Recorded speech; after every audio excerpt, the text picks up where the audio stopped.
संघ का काम ये एक अनोखा काम है। पूरी दुनिया में ऐसा काम नहीं है।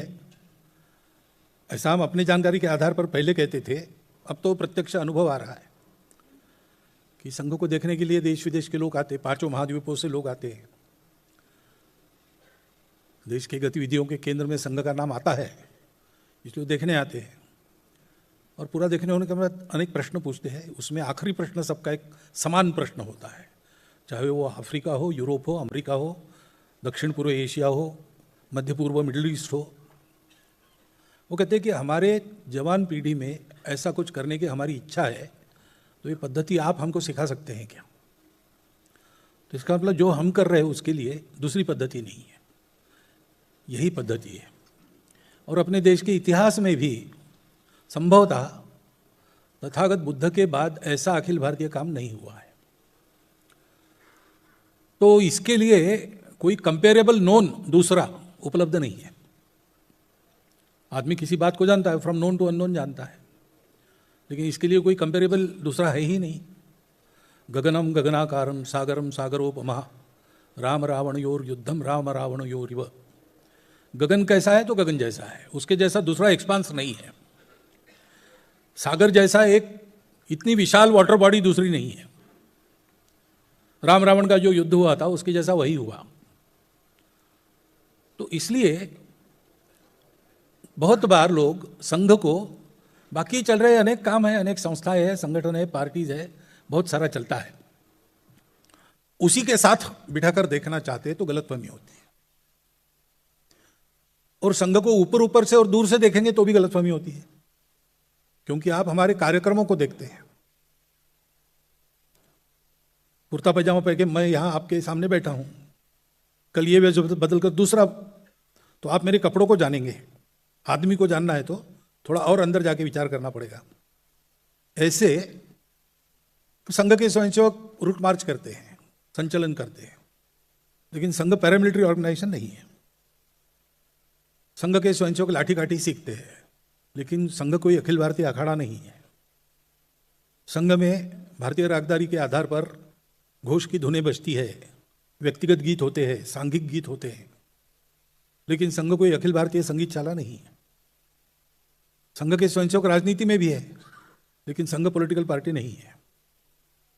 कई बातें ऊपर से देखेंगे तो गलतफहमी होगी, और इसलिए संघ को जानना है तो संघ का अनुभव लेना है, संघ को आकर अंदर से देखना है। चीनी कैसे है इस पर व्याख्यानमाला हो सकती है, प्रश्नोत्तर भी हो सकते हैं, लेकिन एक चम्मच चीनी खा लेंगे तो इस सब की आवश्यकता ही नहीं है। परंतु ऐसा कुछ खाना है तो कम से कम वो ठीक है, उसकी परीक्षा करने में कोई खतरा नहीं है, इतना तो पता होना चाहिए। इसलिए फिर एक बार 100 साल के बाद हम आपको बता रहे हैं कि संघ क्या है, क्योंकि संघ का जो काम है वो संघ के लिए नहीं है, वो पूरे देश के लिए है, भारतवर्ष के लिए। संघ क्या है जानना है तो पहले संघ क्या नहीं है ये जानना चाहिए। संघ किसी दूसरे संगठन की कंपटीशन में निकला नहीं और नहीं है। संघ किसी एक विशिष्ट परिस्थिति की रिएक्शन में, प्रतिक्रिया में नहीं चला है। संघ किसी के विरोध में नहीं चला है। हमारा काम सर्वेशाम अविरोधेन, बिना किसी का विरोध किए करने का काम है, चलने वाला काम है। संघ को पॉपुलैरिटी नहीं चाहिए, संघ को पावर नहीं चाहिए। संघ चला है, जितने भी भले काम देश में चल रहे हैं और आगे भी होंगे, वो ठीक से पूरे हो जाए, इसलिए जो होना चाहिए वो करने के लिए संघ है। और इसलिए थोड़ा आपको इतिहास में जाना पड़ेगा। 1857 में स्वातंत्र्य युद्ध हुआ। अपने राजा थे, अपनी सेनाएं थी, सब कुछ था, पराक्रम हमारा सर्वश्रुत तब से है, उसके पहले से भी है, आज भी है। लेकिन सब होने के बाद भी हम अपने घर में विदेशियों से हार गए। तो विचार मंथन शुरू हुआ देश में। ऐसे कैसे हुआ? मुट्ठी भर लोग सागर पार से आए, हम पर राज कर रहे, और हम सब मिलकर लड़ते हैं तो भी हम हार जाते हैं। तो एक मत ये आया कि एक बार हार गए तो क्या गया, अभी तो हमने लड़ाई हारी है, मोर्चा हारा है, लड़ाई थोड़ी हारी है, फिर एक बार शस्त्र लेके प्रयास करेंगे। तो सशस्त्र अंग्रेजों से संघर्ष करके उनको भारत से निकाल देने का रास्ता, रिवोल्यूशनरी मूवमेंट, क्रांतिकारी आंदोलन, वो एक धारा चली। सुभाष बाबू के 1945 में अंतर्धान होने तक वो धारा चली। उसके बाद 47 में हमको स्वतंत्रता मिली तो उसका प्रयोजन नहीं रहा। लेकिन उस कालखंड में उस धारा ने हमको ऐसे दैदीप्यमान चरित्र दिए जिसको सुनकर आज भी हम प्रेरणा लेते हैं। दूसरा मत यह था कि ब्रिटिशों से हम इसलिए हार गए कि लड़ने वाले तो हम सब लोग थे, राजा थे, सेनाएं थी, लेकिन लोगों में राजनीतिक जागृति नहीं थी, पॉलिटिकल अवेयरनेस नहीं था। तो एक राजनीतिक आंदोलन चलना चाहिए जो सारे समाज को स्वतंत्रता के लिए खड़ा करेगा। और सर ओ एलन ह्यूम की प्रेरणा से, ब्रिटिश सरकार की योजना से एक सेफ्टी वॉल के नाते एक संस्था उत्पन्न हुई, इंडियन नेशनल कांग्रेस। लेकिन हमारे लोगों ने उसी को अपने आज़ादी के लड़ाई का बहुत प्रभावी हथियार बनाया और उसके नेतृत्व में जो काम हुआ, बहुत बड़ी जन जागृति हुई, आदमी स्वतंत्रता के लिए रास्ते पर आए। जो कुछ करता था वो देश की स्वतंत्रता के लिए करता था, ऐसा वातावरण ला एक लंबे समय तक। चरखा चला चला के लेंगे स्वराज लेंगे, तो चला तो चरखा रहा है, कैसे क्या होगा, अरे भाई नहीं, ये चरखा चला इसलिए रहा है कि देश स्वतंत्र हो, ऐसा वातावरण था। उसके फलस्वरूप हमको स्वतंत्रता मिली, सशस्त्र एक तरफ से, दूसरा ये। परंतु हम देखते हैं कि राजनीतिक जागृति की वो धारा चलते चलते, पूरे देश की एक धारा थी, वो धीरे धीरे विभक्त हो गई और मतांतर हो गए। कोई बात नहीं, ये तो चलता है प्रजातंत्र में, और हर एक जितने आदमी उतने मत, ये तो रहता ही है।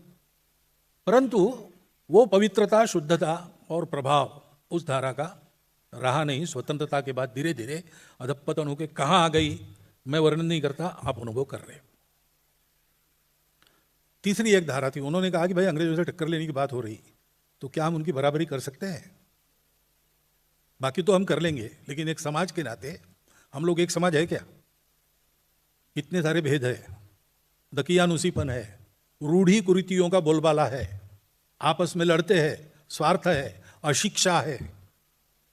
इन सब से उबार कर अपने समाज को एक स्वस्थ समाज के नाते जब तक खड़ा नहीं करते, तब तक अंग्रेजों से लड़ने की कुव्वत ही नहीं होगी हमारी। और इसलिए समाज सुधार की धारा ये चली। राजा राममोहन राय से लेकर बहुत सारे लोग उसमें थे, प्रामाणिकता से, निस्वार्थ बुद्धि से जीवन लगाकर लोगों ने काम किया। परंतु क्या हुआ, क्या दुर्भाग्य है पता नहीं, वो धारा पूरे समाज में एक द्वीप बनकर रह गई। हमारे नागपुर के पास वर्धा है, उसके पास एक मंगरूल दत्त नाम का देहात है, वहाँ कोई 37-38 जातियाँ रहती थी।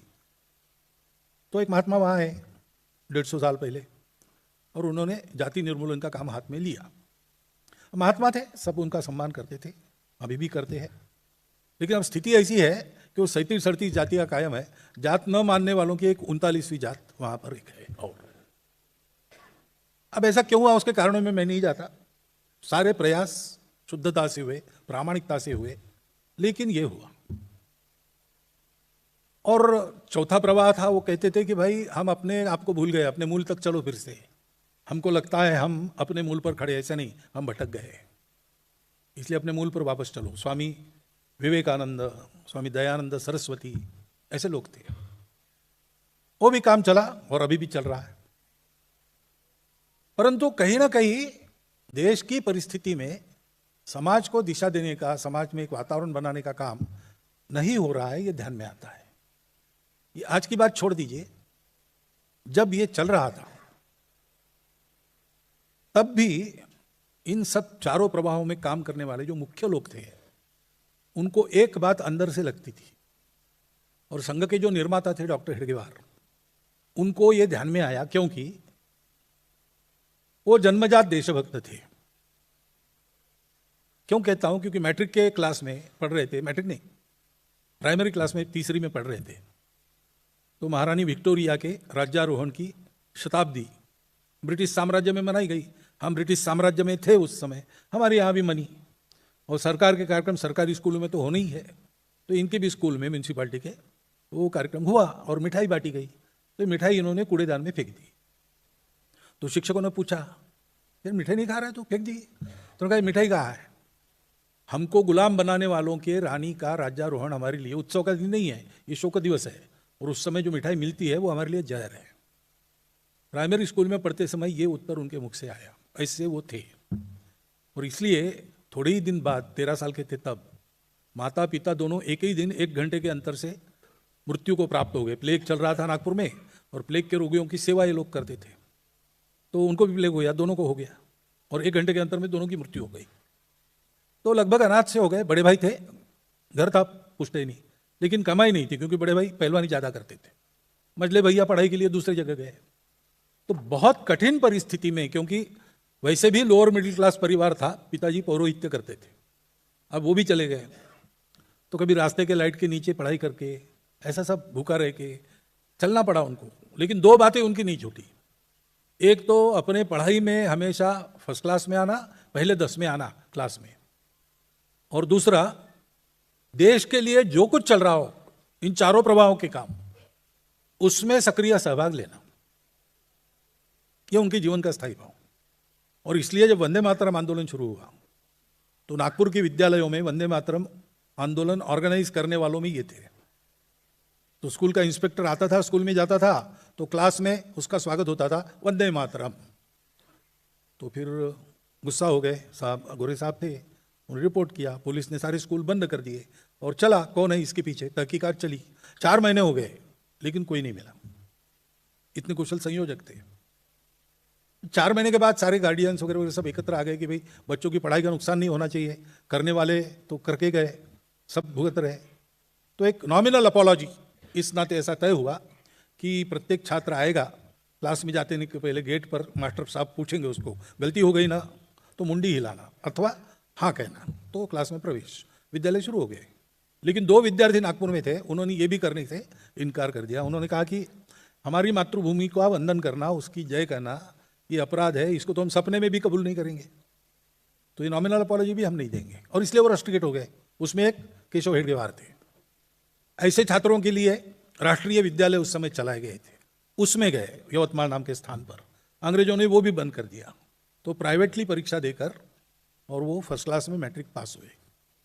ये उनमें जो चिंगारी थी, उसको देखकर नागपुर के नेताओं ने चंदा जमा करके, क्योंकि इनकी तो परिस्थिति थी नहीं, प्रवास का खर्चा, यानी आने जाने का खर्चा और फीस जुटा के उनको कलकत्ते भेजा, डॉक्टरी पढ़ो। लेकिन डॉक्टरी पढ़ने का बहाना, वहाँ देश भर के क्रांतिकारियों की कोऑर्डिनेशन कमेटी थी, अनुशीलन समिति। तो इनको काम दिया गया कि डॉक्टरी पढ़ते पढ़ते उनसे कांटेक्ट करो और देश के इस पश्चिम भाग में क्रांति कार्य का प्रारंभ। तो दोनों काम उन्होंने अच्छे किए। 4 साल मेडिकल की पढ़ाई की, हालत खस्ता जी, पैसा पास में नहीं था। तो 2 दोस्त रहते थे लॉज में, उनके बीच की जगह, 2 कॉट्स के बीच की जगह, उस पर अपनी दरी डालकर उस पर सोते थे। और वो 3-4 दोस्त थे, इधर विदर्भ से वहाँ पढ़ने के लिए गए। उनके भोजन का डिब्बा आता था, तो 4 में ये 5वां एडजस्ट हो जाता था। ऐसे वो रहे, परंतु मेडिकल भी फर्स्ट क्लास में पास हुए। और क्रांतिकारी वो जो समिति थी, अनुशीलन समिति, उसके कोर कमेटी मेंबर बने। कोड नेम कोकेन, ऐसा उनका था। कोकेन चंद्र नाम के कोई व्यक्ति चंद्रनगर में रहते थे, उनका नाम इनको दिया था। और ऐसा भी हुआ कि पुलिस कोकेन चंद्र को पकड़ने चंद्रनगर जाकर उनको पकड़ के ले आई। ये राजनारायण बसु जी का जो चरित्र उन्होंने आत्मचरित्र लिखा है, राजनारायण बसु नहीं, रासबिहारी बसु, उनके चरित्र में ये सब उल्लेख है। तो ऐसे वो थे, पास हो गए। प्रिंसिपाल ने कहा भाई बर्मा में एक नौकरी है, उस समय 3000 रुपये महीना वाली। तो उन्होंने कहा कि मैं नहीं करूँगा। तो घर कैसे चलाओगे? तो घर नहीं बसाऊंगा, मैंने प्रतिज्ञा की है इस जीवन में देश के लिए सोचना, अपने बारे में अगले जन्म में सोचेंगे। और इसलिए वापस आए। तब तक तो क्रांतिकारी आंदोलन विफल हो गया था। तो लोकमान्य तिलक जी के नेतृत्व में आंदोलन चल ही रहा था। 1920-21 की बात है, असहयोग। तो उसके प्रचार प्रसार के लिए तो सर्वत्र गए, विदर्भ में गांव गांव जाकर उन्होंने भाषण वगैरह दिए। तो उन पर राजद्रोह का अभियोग चला गया, सेडिशन। अब अंग्रेज सरकार तो न्याय तो यही करने वाली थी, इनको जेल में डालना है। तो पैरवी करने वाले नागपुर के नामी वकील थे इनके, उन्होंने कहा कि अंग्रेज सरकार ये न्याय नहीं कर रही, इसलिए निषेध के लिए हम पैरवी नहीं करते। तो इन्होंने अपनी पैरवी की। और पैरवी में जो बचाव का भाषण किया उसका प्रारंभ यहाँ से किया कि कोई इंटरनेशनल लॉ ऐसा है क्या? इंटरनेशनल मान्यता तो ये है कि स्वतंत्रता हर एक व्यक्ति का अधिकार है, तो कोई लॉ ऐसा है क्या कि जिसके तहत अंग्रेज इंग्लैंड से आकर हम पर राज कर रहे हैं? ऐसा कोई कानून हो तो बताओ। अर्थात ऐसा कोई कानून है नहीं, इसलिए आपका भारत पर राज करना ये इलीगल है, इसलिए आपका कोर्ट इलीगल है, आपके जज इलीगल है। मैं ये नहीं मानता कि आपको मुझे ट्राई करने का अधिकार है, मैं आपके राज्य को ही नहीं मानता। मैंने लोगों को ये बताया स्वतंत्रता उनका मूलभूत अधिकार है और उसको प्राप्त कैसे करते हैं उसकी तरीके बताए हैं, इसमें कोई गुनाह नहीं है। तो उनको 1 वर्ष सश्रम कारावास की सजा हुई और न्यायाधीश ने जजमेंट में रिमार्क लिखा कि इनके बचाव का भाषण, इनके जिन भाषणों के कारण इन पर आरोप लगा उससे ज़्यादा सेडिशियस है, ज़्यादा राजद्रोही है, ऐसे वो थे। और इसलिए ये सब काम करते समय लोकमान्य तिलक जी, महात्मा जी, सुभाष बाबू, डॉक्टर अम्बेडकर साहब, ऐसे सब लोगों से, भगत सिंह क्रांतिकारी के थे, तो इन सब से चर्चा हुई तो उनको ध्यान में आया, उनका भी अनुभव था, अध्ययन था, चिंतन था, सब कार्यों में प्रामाणिकता से, निस्वार्थ बुद्धि से काम करके देखा था। तो उनको ध्यान में आया कि जो मुझे लगता है वही बात सबके मन के अंदर है कि हमने अपना अपना इशू चुनकर उसमें अपना पूरी शक्ति लगाई, जीवन लगाया, तो इशू कभी ना कभी रिजॉल्व होने वाला है, परंतु फिर से खड़ा नहीं होगा इसकी क्या गारंटी है? अंग्रेज कोई पहले आक्रामक नहीं थे, उनका नंबर 7वां 8वां है, सिकंदर के पहले से चला है। पश्चिम की दिशा से भारत पर आक्रमण, भारत का गुलाम होना, फिर स्वतंत्र होना, फिर गुलाम होना, मुट्ठी भर लोग दूर दूर से आते हैं, किसी मामले में हमसे श्रेष्ठ नहीं और हम उनसे मात खाते हैं। ये बार बार हुआ है, तो और एक बार हम स्वतंत्र तो हो जाएंगे लेकिन फिर से गुलामी नहीं आएगी, इसकी गारंटी क्या है? अपने समाज में कुछ कमियां हैं। पहली बात, हम अपनी एकता को भूल गए। दूसरी बात, हम स्वार्थी बन गए और गुणहीन बन गए। अनुशासन नहीं, स्वच्छता नहीं, दारिद्र्य है, अज्ञान है। इन सबको ठीक किए बिना, इस समाज को एक स्वस्थ संगठित समाज बनाए बिना ये बार बार होना रुकेगा नहीं। हमारा तो समय लग गया एक काम में, अब हमारे पास समय नहीं, लेकिन किसी को इस काम को करना चाहिए। तो डॉक्टर हेडगेवार ने सोचा कि अगर ऐसा है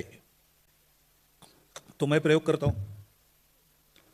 उन्होंने 8-10 साल प्रयोग किए कि ये अपना जो विविधताओं से भरा हुआ समाज है उसको एकता के सूत्र में कैसे बांध सकते हैं और उसमें गुण कैसे भर सकते हैं। एकता और गुणवत्ता वाला संगठित समाज, स्वस्थ समाज कैसे खड़ा करना, इसके प्रयोग किए। और जब उनको वो सूत्र, वो पद्धति मिल गई तो उन्होंने विजयादशमी 1925 के दिन सुबह अपने घर में बैठक बुलाई। तो उनके साथी थे, सामान्यतः ये 4 प्रकार से जो काम चल रहे थे सारे लोग उसमें ही थे, तो जो बचे खुचे थे वही इनके पास आए। तो उनको उन्होंने कहा कि आज से अपना, जैसी चर्चा हो रही थी, सबका मन बन गया था कि आज से अपना ये संपूर्ण हिंदू समाज का संगठन करने वाला संघ हम प्रारंभ हो रहा है। बाद में लोगों ने आके पूछा, अब करना क्या है? तो उन्होंने कहा, किसने तय किया है? बैठो सब मिल के बात करो, तय करो। आगे 14 साल इनको सब पता था, इनका प्रयोग सफल हो चुका था, लेकिन डिक्टेट किए बिना चर्चा में से ये बातें उन्होंने पहुंचाई, नए कार्यकर्ताओं के हाथ में दी, उन्होंने उसके आधार पर काम करके देखा और संघ स्थापना 1925 में हुई। संघ की कार्य पद्धति 1939 में पक्की हो गई।